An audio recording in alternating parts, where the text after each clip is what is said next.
انہوں نے محمد کے مقابلے میں جو تدبیریں اختیار کی وہ غلط تھیں، اور صحیح تدبیر یہ ہے کہ خود محمد کے دارالریاست یعنی مدینے پر حملہ کیا جائے۔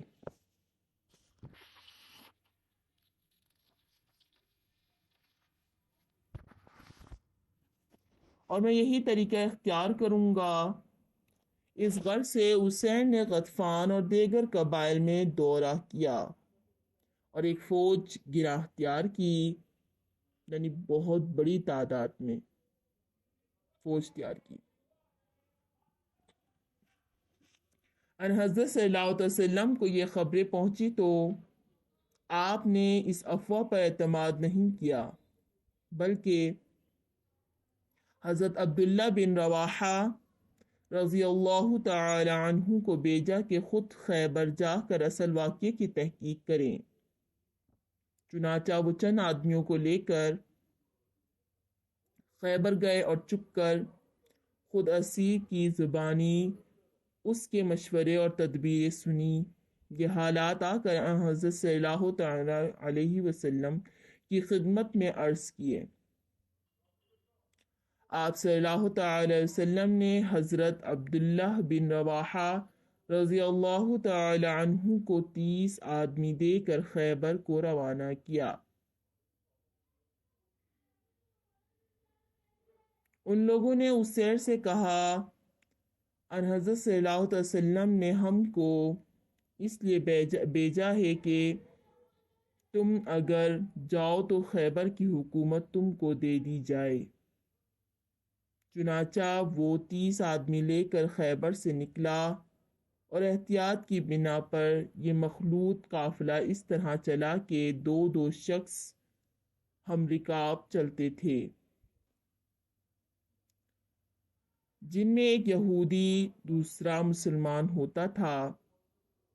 کرکرا پہنچ کر، کرکرا ایک جگہ کی نام ہے، اسے کے دل میں بدگمانی پیدا ہوئی۔ اس نے ہاتھ بڑھا کر حضرت عبداللہ بن انیس رضی اللہ تعالی عنہ کی تلوار چھیننی چاہی۔ انہوں نے کہا، او دشمن خدا، بدعہدی کرنے چاہتا ہے۔ یہ کہہ کر سواری بڑھائی، اور جب اسیر زور پر آ گیا تو تلوار ماری کہ اس کی ران کٹ گئی۔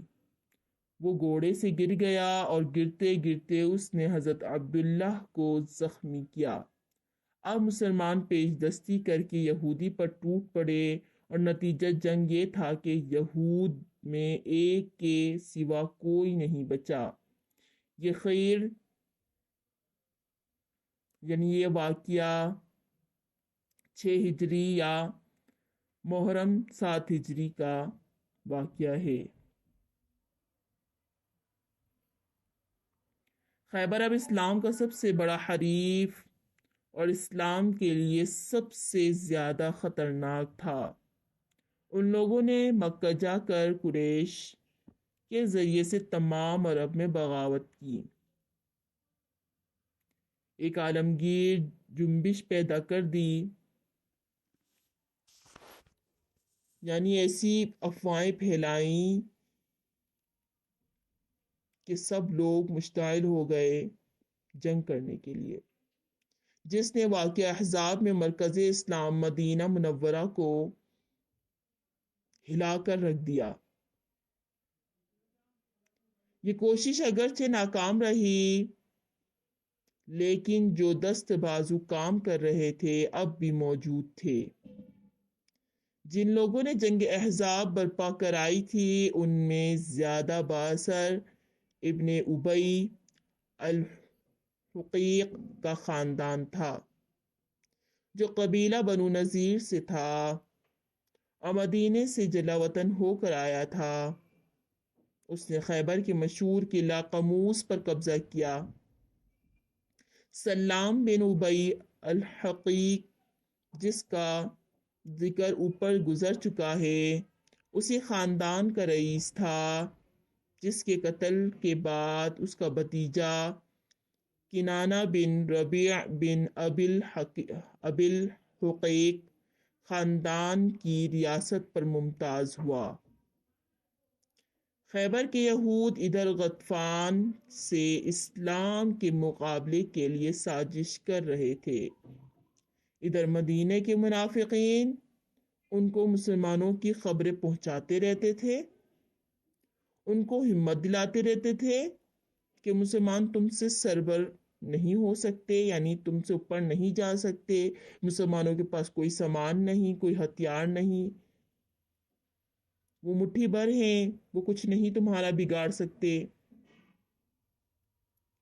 رسول اللہ صلی اللہ تعالی وسلم نے چاہا کہ ان لوگوں سے معاہدہ ہو جائے۔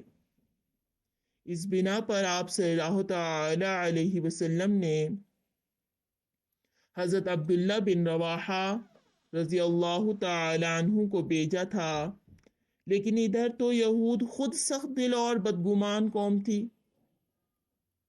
ادھر منافقین ان کو ابھارتے تھے۔ اسی زمانے میں راس المنافقین عبداللہ بن ابی بن سلول نے اہل خیبر کے پاس کہلا بھیجا کہ محمد صلی اللہ تعالی علیہ وسلم تم پر حملہ کرنا چاہتے ہیں، لیکن تم ان سے نہ ڈرنا، ان کی ہستی کیا ہے، مٹھی بھر آدمی ہیں جن کے پاس نہ ہتھیار ہے۔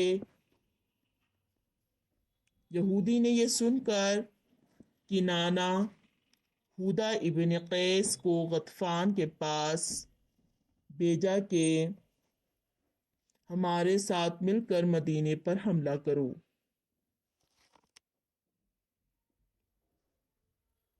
اس کے بدلے ہم نخلستان کی نفس پیداوار تم کو دیں گے۔ ایک روایت میں ہے کہ غطفان نے اس کو منظور کیا۔ غطفان کا ایک قوتور قبیلہ بنو فزارہ تھا۔ ان کو جب یہ معلوم ہوا کہ خیبر والے ان حضرت صلی اللہ تعالی علیہ وسلم پر حملہ کرنا چاہتے ہیں،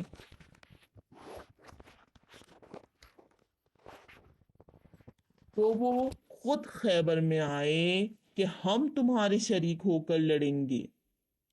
ان حضرت صلی اللہ تعالی علیہ وسلم کو جب یہ معلوم ہوا تو آپ صلی اللہ تعالی علیہ وسلم نے بنو فزارہ کو خط لکھا کہ تم خیبر والوں کی مدد سے باز آؤ، خیبر فتح ہو جائے گا تو تم کو بھی حصہ دیا جائے گا، لیکن بنو فزارہ نے انکار کیا۔ غطفان کی شرکت جنگ کا دیباچہ یہ تھا کہ ذی قرد کی چراگاہ پر جو ان حضرت صلی اللہ تعالی علیہ وسلم کی اونٹنیوں کا چراگاہ تھا، اس قبیلے کے چند آدمیوں نے بسرداری عبد الرحمن بن عینیہ چھاپا مارا اور 20 اونٹنیاں پکڑ کر لے گئے۔ حضرت ابو ذر رضی اللہ تعالی عنہ کے صاحبزادے کو جو اونٹنیوں کی حفاظت پر متعین تھے قتل کر دیا اور ان کی بیوی کو گرفتار کر کے لے گئے۔ مسلمانوں نے جب تعاقب کیا تو وہ درہ میں گھس گئے، وہاں عینیہ بن حصن جو قبائل غطفان کا سپہ سالار تھا ان کی امداد کو موجود تھا۔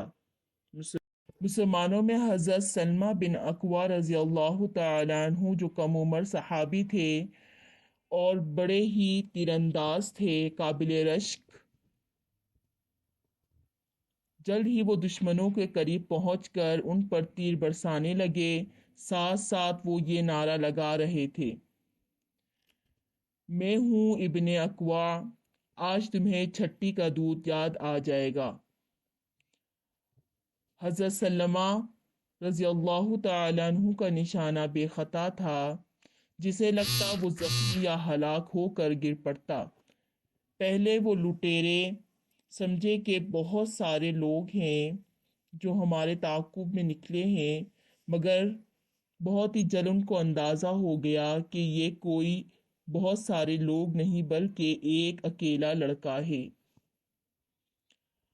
اب لٹیرے ان کی طرف لپکے کہ ان پر حملہ کرے، مگر ان کا ایک بھی نشانہ نہیں چوکتا تھا، اس لیے وہ پتھر یا درخت کے پیچھے چھپ کر تیر چلاتے اور ان کے گھوڑوں اور ان کو زخمی کرتے، اور وہ بھاگنے لگ گئے کہ ان کے گھوڑے اور ان کی جان ضائع ہو رہے ہیں۔ وہ اونٹوں کو پانی پلا رہے تھے۔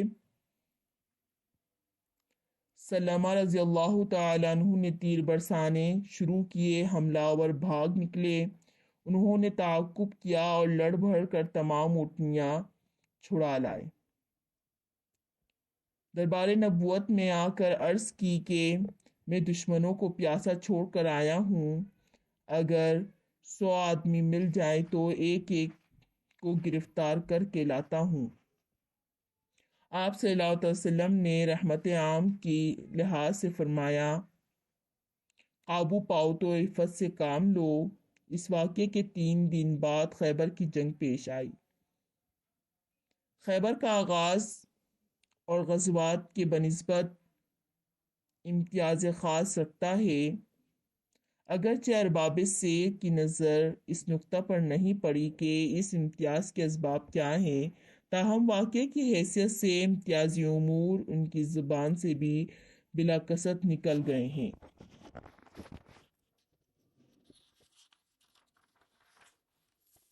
سب سے مقدم یہ ہے کہ جب آپ صلی اللہ تعالی وسلم نے خیبر کا قصد کیا تو اعلان عام کر دیا کہ ہمارے ساتھ صرف وہ لوگ آئیں جو طالب جہاد ہیں۔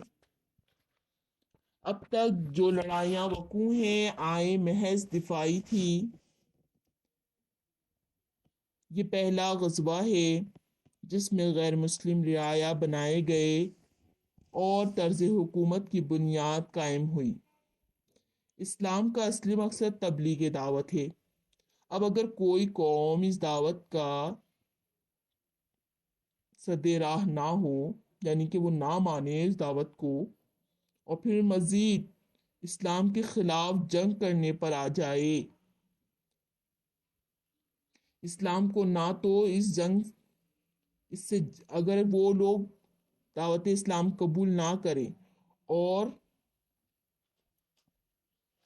معاہدہ کر لیں کہ اتنا نہ اتنا، مطلب اب اگر کوئی قوم اس دعوت کے سد راہ نہ ہو تو اسلام کو نہ تو اس سے جنگ ہے نہ اس کی رعایا بنانے کی ضرورت ہے، صرف معاہدہ صلح کافی ہے، جس کی بہت سی مثالیں اسلام میں موجود ہیں۔ لیکن جب کوئی قوم خود اسلام کی مخالفت پر کمر بستہ ہو اور وہ اس کو مٹا دینا چاہتے ہوں تو اسلام کو مدافعت کے لیے یعنی اپنی دفاع کے لیے تلوار ہاتھ پہ لینا پڑتی ہے اور اس کو اپنے زیر اثر رکھنا پڑتا ہے۔ خیبر اس قاعدے کے موافق اسلام کا پہلا مفتوحہ ملک تھا۔ غزوات کے خاتمے کے بعد یہ بحث بتفصیل آئے گی کہ ایک مدت تک لوگ جہاد کو عرب کے قدیم طریقے کے موافق معاش کا ذریعہ سمجھتے رہے۔ اس لڑائی یعنی خیبر تک بھی یہ غلط فہمی رہی۔ یہ پہلا غزوہ ہے جس میں یہ پردہ اٹھا دیا گیا اور اس لیے ان حضرت صلی اللہ تعالی علیہ وسلم نے یہ ارشاد فرمایا کہ اس لڑائی میں صرف وہ لوگ شریک ہوں جن کا مقصد محض جہاد اور اعلیٰ کلمت اللہ ہے، یعنی اللہ کا نام بلند کرنا ہے۔ غرض آپ صلی اللہ تعالی علیہ وسلم غطفان اور یہود کے حملے کی مدافعت کے لیے مدینے سے محرم 7 ہجری میں حضرت صبا بن عرفطہ غفاری رضی اللہ تعالی عنہ کو مدینے کا افسر مقرر کر کے مدینے سے روانہ ہوئے۔ ازواج مطہرات میں سے حضرت ام سلمہ رضی اللہ تعالی عنہا ساتھ تھیں۔ فوج کی تعداد 1600 تھیں، جن میں 600 سوار اور باقی پیدل تھے، جن میں 200 سوار باقی پیدل تھے۔ اس وقت تک لڑائیوں میں علم کا رواج نہ تھا، یعنی جھنڈے جو آج کل ہمارے نا پاکستان کا جھنڈا اور ہر ملک کا اپنا اپنا جھنڈا ہے، تو پہلے جھنڈوں کا رواج نہیں تھا۔ چھوٹی چھوٹی جھنڈیاں ہوتی تھیں جو کہ کسی کے امامے سے، کسی کے دوپٹے سے اور کسی کی کسی چیز سے بنا لیا جاتا تھا۔ یہ پہلی مرتبہ تھا کہ آپ صلی اللہ تعالی وسلم نے 3 عالم تیار کرائے۔ 2 حضرت خباب بن منظر رضی اللہ تعالی عنہ اور حضرت سعد بن عبادہ رضی اللہ تعالی عنہ کو عنایت ہوئے، اور خاص عالم نبوی صلی اللہ تعالی علیہ وسلم جس کا پھریر حضرت عائشہ رضی اللہ تعالی عنہا کی چادر سے تیار ہوا تھا، جناب امیر رضی اللہ تعالی عنہ کو مرحمت ہوا۔ جب فوج روانہ ہوئی تو حضرت عامر بن اقوا رضی اللہ تعالی عنہ جو مشہور شاعر تھے، یہ رجز پڑھتے ہوئے آگے چلے: اے خدا، اگر تو ہدایت نہ کرتا تو ہم ہدایت نہ پاتے، نہ خیرات کرتے نہ روزہ رکھتے۔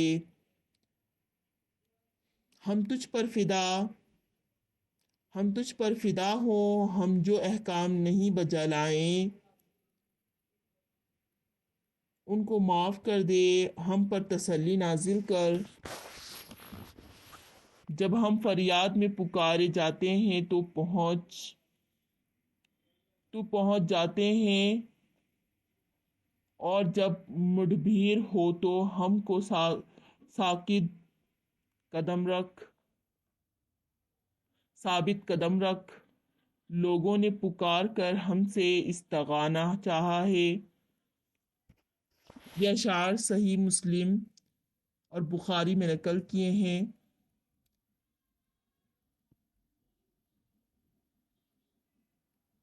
اور کسی روایت میں ہے کہ شروع کے جو 2 مصرے ہیں اس کے علاوہ اور بھی تھے۔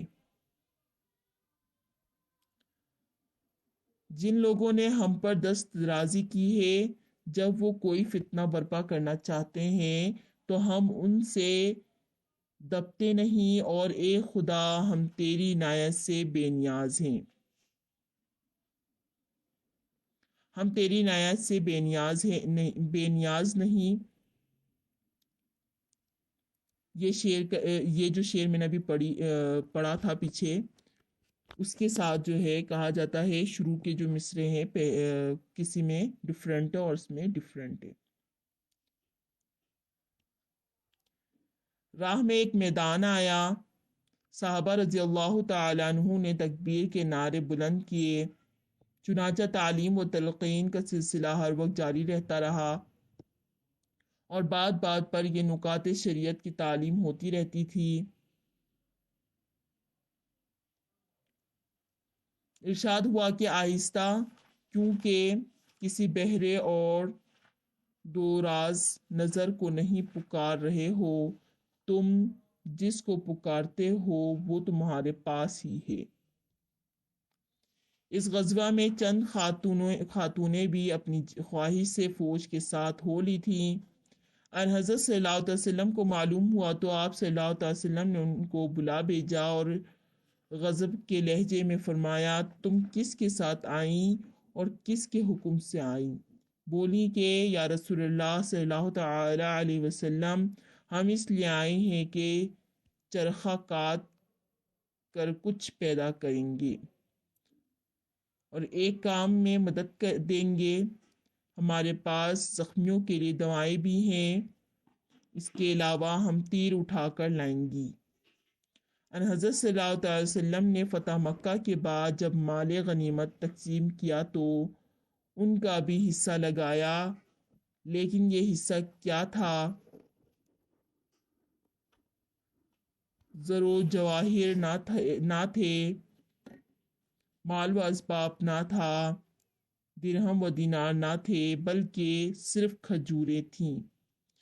تمام مجاہدین کو یہی ملا تھا اور ان پردہ نشینوں نے بھی یہی پایا تھا۔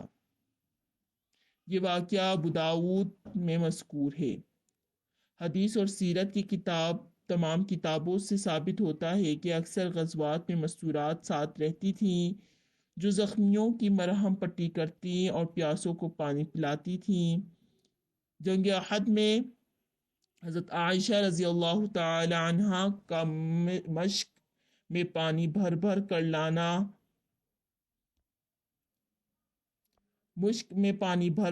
لانا اور زخمیوں کو پلانا اوپر گزر چکا ہے، لیکن یہ امر کہ عورتیں میدان جنگ میں تیر اٹھا کر بھی لاتی اور مجاہدین کو دیتی تھیں، صرف ابو داؤد نے ذکر کیا ہے، لیکن چند سند صحیح متصل سے ذکر کیا ہے، اس لیے شک کی گنجائش نہیں۔ یوں بھی عرب کی مستورات سے کم از کم یہی توقع کی جا سکتی ہے۔ چنانچہ معلوم تھا کہ غطفان اہل خیبر کی مدد کو آئیں گے۔ ان حضرت صلی اللہ علیہ وسلم نے مقام رجیم میں فوجیں اتاری جو غطفان اور خیبر کے بیچ میں ہے۔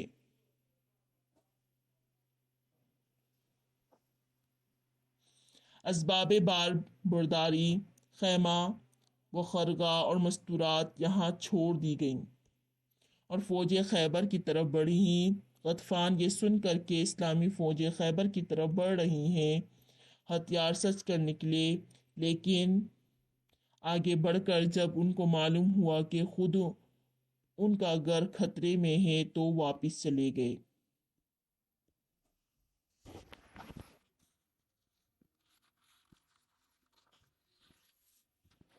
خیبر میں 6 قلعے ہیں۔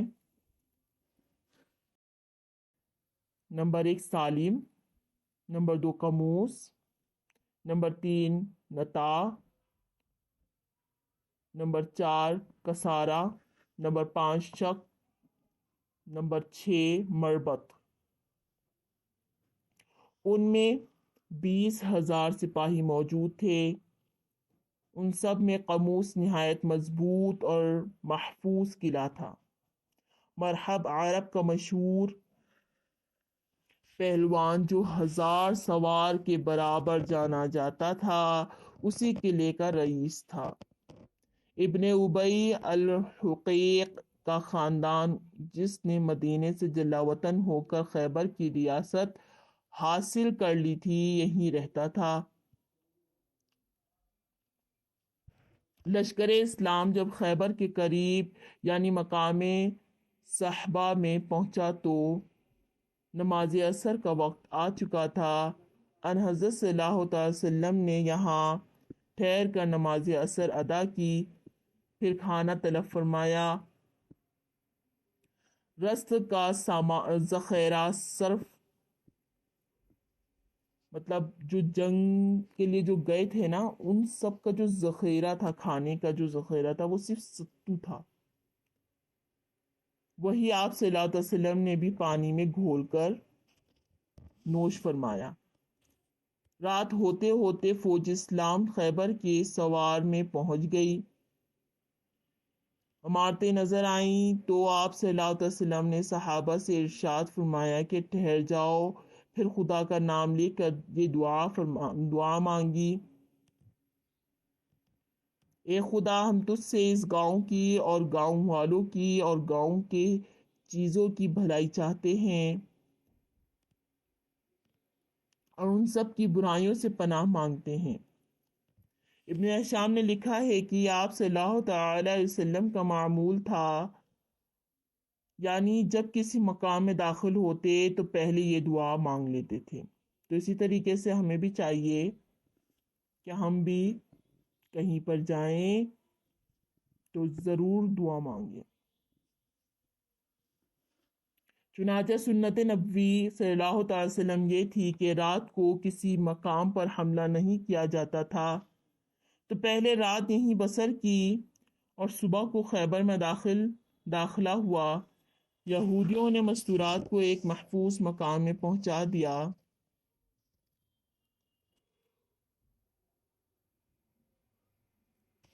رسد اور غلہ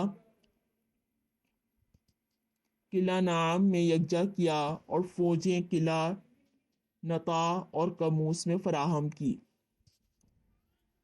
سلام بن مشکم نظری بیمار تھا، تاہم اس نے سب سے زیادہ حصہ لیا اور خود قلعہ نطات میں آ کر فوج کی شرکت کی۔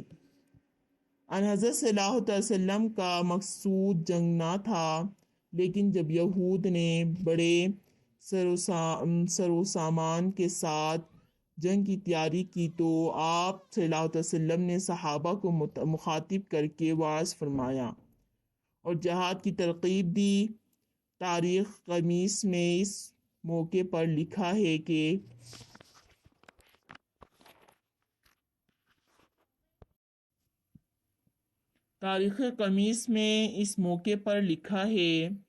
اور جب ان حضرت صلی اللہ علیہ وسلم کو یقین ہو گیا کہ یہود لڑنے مرنے پر آمادہ ہیں تو آپ صلی اللہ علیہ وسلم نے صحابہ کو نصیحت کی کہ اور جہاد کی ترغیب دی۔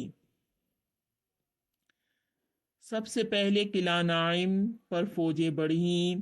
حضرت محمود بن مسلمہ رضی اللہ تعالی عنہ نے بڑی دلیری سے حملہ کیا اور دیر تک لڑتے رہے، لیکن چونکہ سخت گرمی تھی تھک کر دم لینے کے لیے قلعہ کی دیوار کے سائے میں بیٹھ گئے۔ کنانہ بن ربیع نے قلعہ کے فصیل سے چکی کا پاٹ ان کے سر پر گرایا، جس کے صدمے سے وفات پائی۔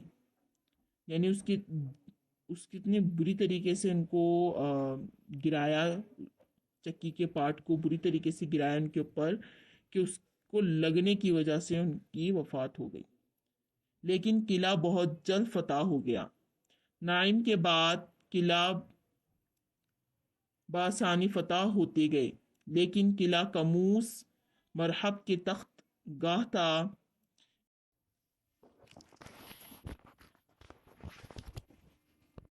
نعیم قلعے کے بعد بآسانی سارے قلعے فتح ہوتے گئے، لیکن قلعہ کموس مرحب کے تخت گاہ تھا۔ اس مہم میں آپ صلی اللہ علیہ وسلم نے کئی بڑے بڑے صحابہ بھیجے، لیکن کافی دیر ہونے کی وجہ سے کوئی فتح نہیں کر پا رہا تھا۔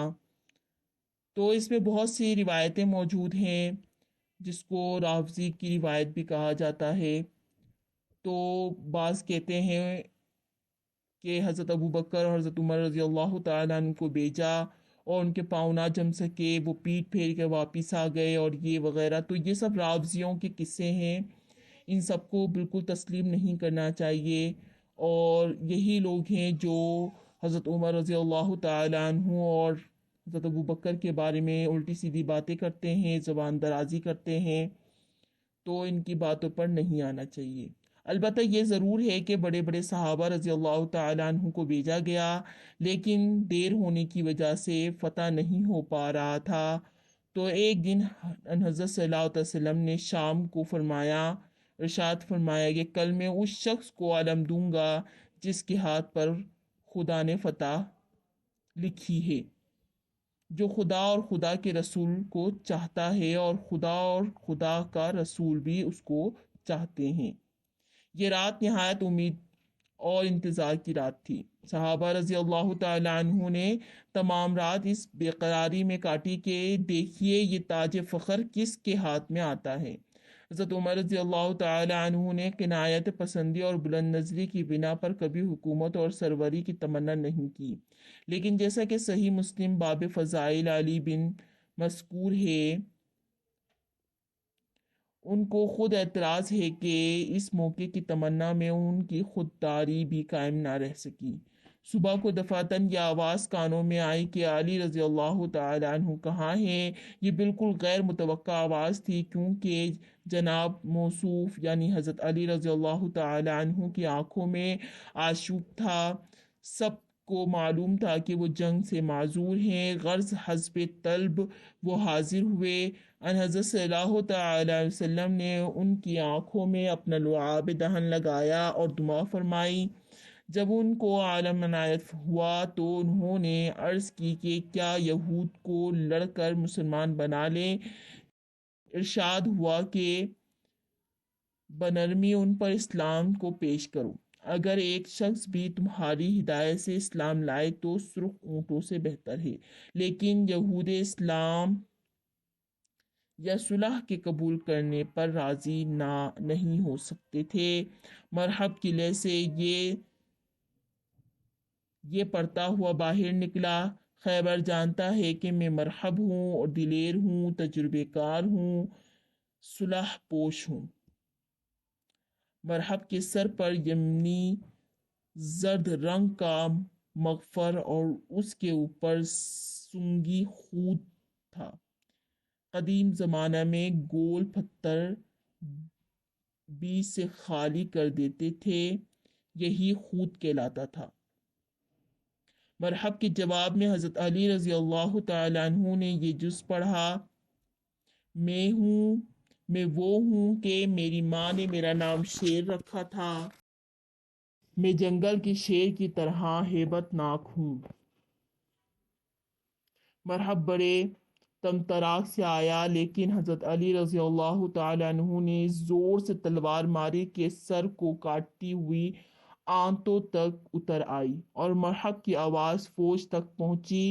پہلوان کا مارا جانا عظیم الشان واقعہ تھا، اس لیے عجائب پسندی نے اس کے متعلق نہایت مبالغہ آمیز افواہیں پھیلا دیں۔ معالم التنزیل میں ہے کہ حضرت علی رضی اللہ تعالیٰ عنہ نے جب تلوار ماری تو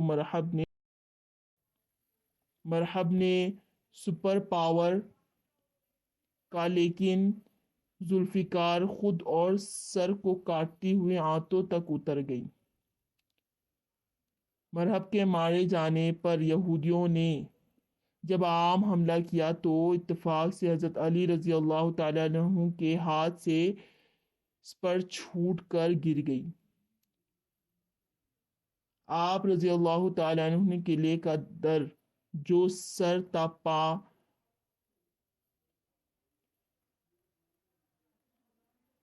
پارے سنگ تھا اکھاڑ کر اس سے سپر کا کام لیا۔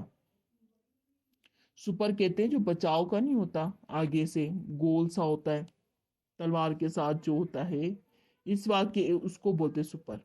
بولتے ہیں کہ حضرت علی رضی اللہ تعالیٰ عنہ کے ہاتھ سے جب وہ سپر گرا نا تو انہوں نے دروازہ اکھاڑ لیا۔ اب سنیں کیا بولتے ہیں اس کے آگے۔ اس واقعے کے بعد ابو رافع نے 7 آدمیوں کے ساتھ مل کر اس کو اٹھانا چاہا تو جگہ سے بھی نہ ہل سکا۔ یہ روایت ابن اسحاق اور حاکم نے روایت کی ہے، لیکن بازاری قصے ہیں۔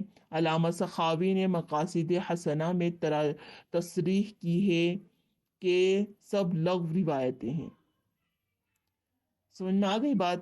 جو اتنی بڑی بڑی باتیں کرتے ہیں تو یہ سب جو ہیں لغو باتیں ہیں۔ مرحب کو حضرت علی رضی اللہ تعالیٰ عنہ نے ایک ہی وار سے مار دیا تھا، اور اس کے علاوہ جو واقعہ بتایا گیا ہے، یعنی میں نے جو بتایا، وہ سارے ایسی ہی افواہیں ہیں۔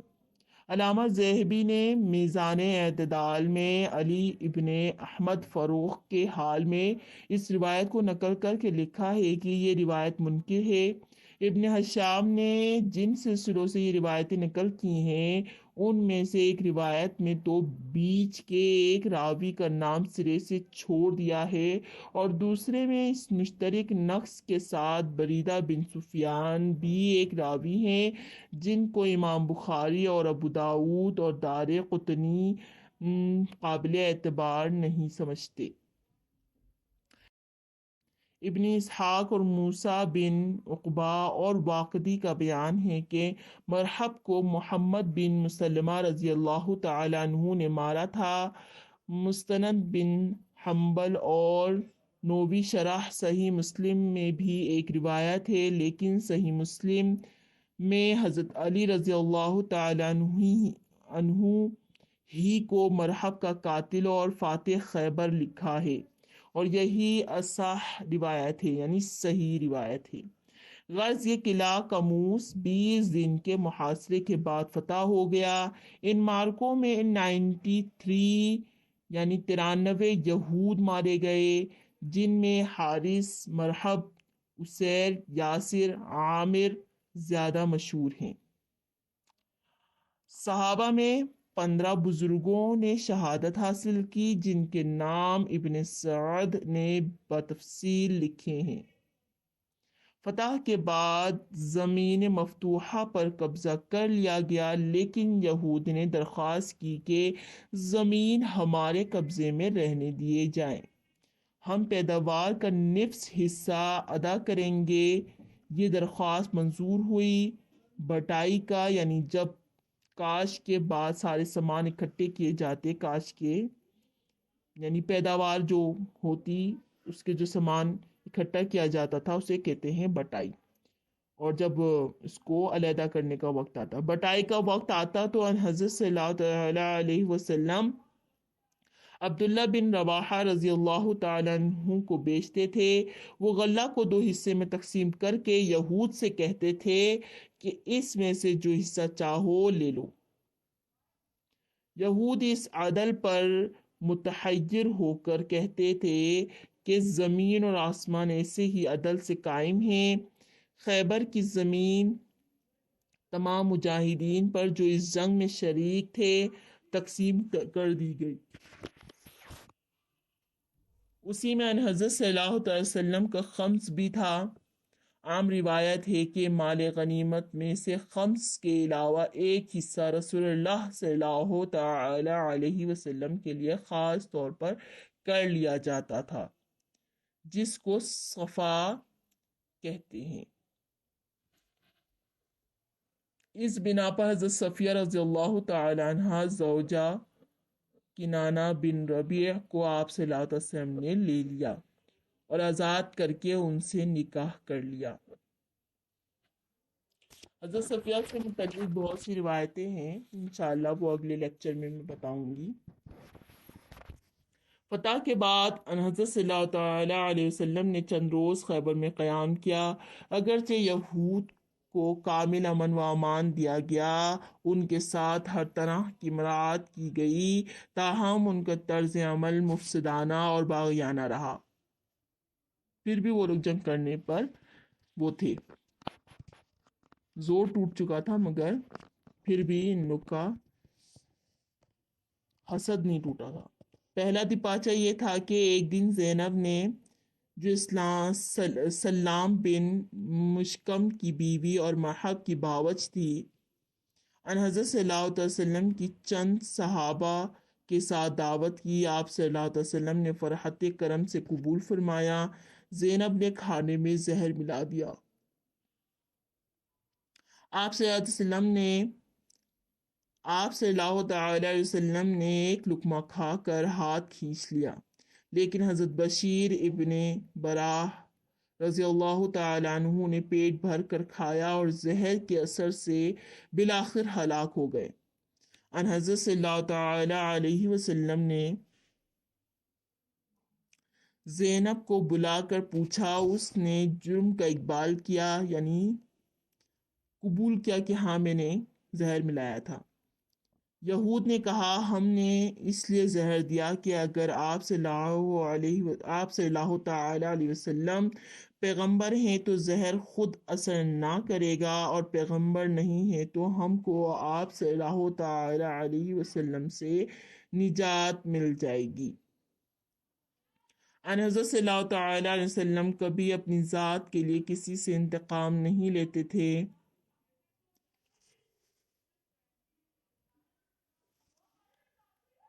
اس بنا پر آپ صلی اللہ علیہ وسلم نے زینب سے تعرض نہیں فرمایا، لیکن جب 2-3 دن کے بعد حضرت بشیر رضی اللہ تعالی عنہ زہر کے اثر سے انتقال کر گئے تو وہ قصاص میں قتل کر دی گئیں۔ ایک دفعہ صحابہ رضی اللہ تعالی عنہ میں سے حضرت عبداللہ بن سہیل رضی اللہ تعالی عنہ، حضرت محیصہ رضی اللہ تعالی عنہ قحط سالی کے زمانے میں خیبر گئے۔ یہود نے حضرت عبداللہ رضی اللہ تعالی عنہ کو دھوکے سے قتل کر کے ایک نہر میں ڈال دیا۔ حضرت محیضہ رضی اللہ تعالی عنہ نے حضرت صلی اللہ علیہ وسلم کی خدمت میں آ کر واقعہ بیان کیا۔ آپ صلی اللہ تعالی علیہ وسلم نے فرمایا، تم قسم کھا سکتے ہو کہ یہودیوں نے قتل کیا؟ عرض کیا کہ حضور وہ تو 50 مسلمانوں کو قتل کر کے بھی جھوٹی قسم کھا لیں گے۔ غرض ان حضرت صلی اللہ تعالی وسلم نے یہود سے تعرض نہیں کیا اور بیت المال سے مقتولوں کا خون بہا دلا دیا۔ حضرت عمر رضی اللہ تعالی عنہ کے زمانہ خلافت میں یہود نے حضرت عبداللہ بن عامر رضی اللہ تعالی عنہ کو سوتے میں کوٹھے پر سے گرا دیا کہ ان کا ہاتھ اور پیر ٹوٹ گیا۔ اس طرح ہمیشہ فساد انگیزیاں کرتے رہتے تھے۔ مجبور ہو کر حضرت عمر رضی اللہ تعالی عنہ نے ان کو شام کے اضلاع میں جلا وطن کر دیا۔ یہ جملہ متعرضہ سلسلہ کلام میں آ گیا تھا۔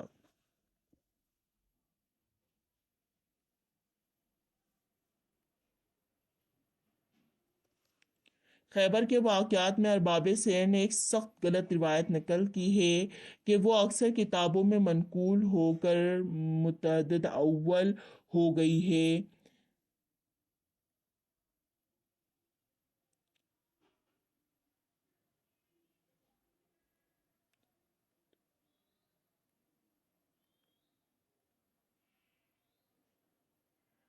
وہ اکثر کتابوں میں منقول ہو کر مل گئی ہے، یعنی یہ کہ اول آپ صلی اللہ تعالی وسلم نے یہود کو اس شرط پر عمل عام دیا تھا کہ کوئی چیز نہ چھپائیں گے، لیکن جب کنانہ بن ربیعہ نے خزانہ بتانے سے انکار کیا تو آپ صلی اللہ تعالی وسلم نے حضرت زبیر رضی اللہ تعالی عنہ کو حکم دیا کہ سختی کر کے ان سے خزانے کا پتہ لگاؤ۔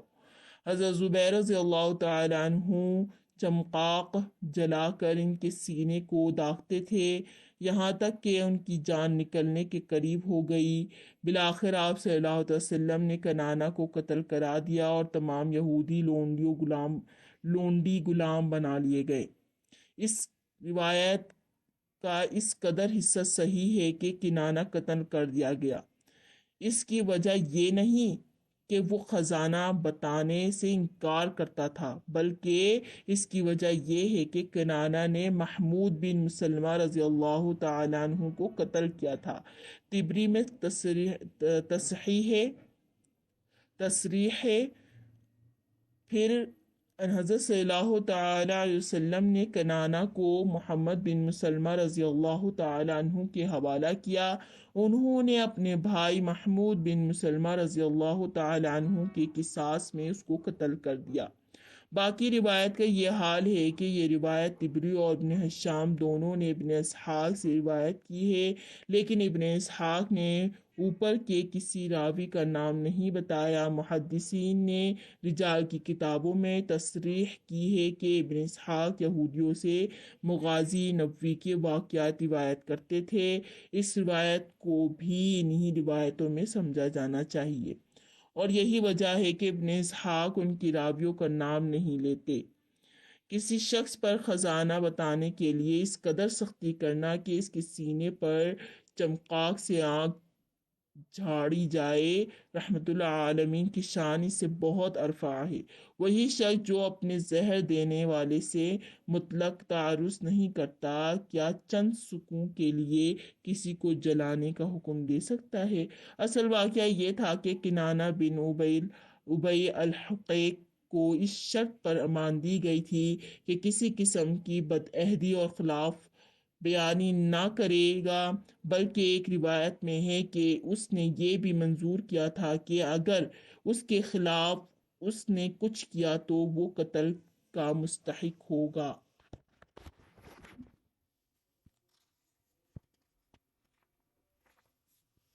کنانہ نے بدعہدی کی اور جو امن اس کو دیا گیا تھا ٹوٹ گیا۔ کنانہ نے محمود بن مسلمہ رضی اللہ تعالیٰ عنہ کو قتل کیا تھا، اب اس کے قصاص میں وہ قتل کر دیا گیا، جیسا کہ ابھی ہم نے طبری کی روایت سے نقل کیا ہے۔ اب دیکھو اس روایت میں کہ کیا کیا واقعات اضافہ ہو گئے۔ قتل کا واقعہ کنانہ کے ساتھ خاص تھا، خزانہ کے چھپانے کا کوئی جرم وہی جرم تھا، محمود بن مسلمہ کو اسی نے قتل کیا تھا، اس لیے وہی قتل بھی کیا جا سکتا تھا۔ اضافہ کا پہلا قدم یہ ہے کہ ابن سعد نے بکر بن عبد الرحمن سے جو روایت متصل نقل کی ہے، اس کی کنانہ کے ساتھ اس کے بھائی کا بھی نام بڑھا دیا ہے، یعنی دونوں قتل کیے گئے۔ تو حضرت صلی اللہ علیہ وسلم نے دونوں کو قتل کرا دیا، ان کی عورتوں اور بچوں کو لونڈی اور غلام بنا لیا۔ تو جب وہ خزانہ مل گیا جس کو انہوں نے اونٹ کی کھال میں چھپا رکھا تھا، تو ان کی عورتیں گرفتار کیوں اور لونڈیاں بنا لی۔ لیکن جب یہ روایتیں محدثانہ اصول تنقید سے جانچی جاتی ہے تو چھلکے اترتے جاتے ہیں اور اصل حقیقت رہ جاتی ہے۔ یہود کا قتل اور زن اور بچوں کا گرفتار ہونا ایک طرف، خود صحیح بخاری سے ثابت ہے کہ کنانہ کا بھائی تک قتل نہیں کیا گیا اور حضرت عمر رضی اللہ تعالیٰ عنہ کے زمانے خلافت تک موجود تھا۔ صحیح بخاری میں ہے، پھر جب حضرت عمر رضی اللہ تعالیٰ عنہ نے یہ ارادہ کر لیا تو ابو الحقیق کا ایک بیٹا ان کے پاس آیا اور کہا کہ امیر المؤمنین، آپ ہم کو نکالتے ہیں، حالانکہ ہم کو محمد صلی اللہ علیہ وسلم نے رہنے دیا تھا اور خراج پر معاملہ کیا تھا۔ حافظ ابن حجر نے فتح الباری میں تصریح کی ہے کہ یہی وہی کنانہ ابن ابی الحقیق کا بھائی تھا۔ حافظ ابن قیم نے زاد المعاد میں عام روایتوں کی وسعت کو گھٹا کر اس حد تک پہنچایا کہ ان حضرت صلی اللہ علیہ وسلم نے صلح کے بعد ابن ابی حقیق کے دونوں بیٹوں کے سوا کسی کو قتل نہیں کیا۔ لیکن حافظ موصوف کو اگر صحیح بخاری کی عبارت مذکورہ بالا پیش نظر ہوتی تو غالباً یہ تعداد اور بھی گھٹ جاتی۔ ابو داود میں جہاں ارض الخیبر کا عنوان باندھا ہے، صرف ابن ابی الحقیق کا قتل کیا جانا لکھا ہے۔ یہ نکتہ بھی ملحوظ رکھنا چاہیے کہ ابو داود میں لکھا ہے کہ ان حضرت صلی اللہ تعالی وسلم نے سعیہ یعنی احی بن اخطب کا چچا سے پوچھا تھا کہ وہ خزانہ کیا ہوا۔ اس نے کہا لڑائیوں میں صرف ہو گیا۔ باوجود اس کے ان حضرت صلی اللہ علیہ وسلم نے صرف کنانہ کے قتل کا حکم دیا۔ یہ اس بات کی صاف دلیل ہے کہ کنانہ کا قتل محمود بن مسلمہ رضی اللہ تعالی عنہ کے قصاص میں ہوا تھا، ورنہ اگر خزانہ کے چھپانے کا جرم قتل کا سبب ہوتا تو اس جرم کے مجرم اور بھی تھے۔ مورخین نے پہلی غلطی یہ کی کہ کنانہ کے قتل کا سبب اخفائے خزانہ سمجھے، اور چونکہ اس جرم میں اور لوگ بھی شریک تھے اس لیے یہ تعمیم خود بخود پیدا ہو گئی کہ کنانہ کے تمام خاندان قتل کر دیا گیا۔ ایک اور نکتہ اس قدر عموماً مسلم ہے کہ خیبر کا واقعہ محرم میں پیش آیا، یعنی ان حضرت صلی اللہ تعالی وسلم جب اس ارادے سے مدینے سے نکلے تو محرم کی آخر تاریخیں تھی۔ محرم میں لڑائی شریعاً ممنوع ہے، اس لیے محدثین اور فقہاء میں اس کی توجیہ کے متعلق اختلاف پیدا ہوا۔ بہت سے فقہاء کا یہ مذہب ہے کہ اوائل میں البتہ ان مہینوں میں لڑائی شریعاً ممنوع تھی، لیکن پھر وہ حکم منسوخ ہو گیا۔ علامہ ابن قیم نے لکھا ہے کہ حرمت کا پہلا حکم جو نازل ہوا تھا وہ اس آیت کی روح سے تھا، کہہ دو کہ اس مہینے میں لڑنا بڑا گناہ ہے اور خدا کی راہ میں روکنا ہے۔ سورہ بقرہ آیت نمبر 8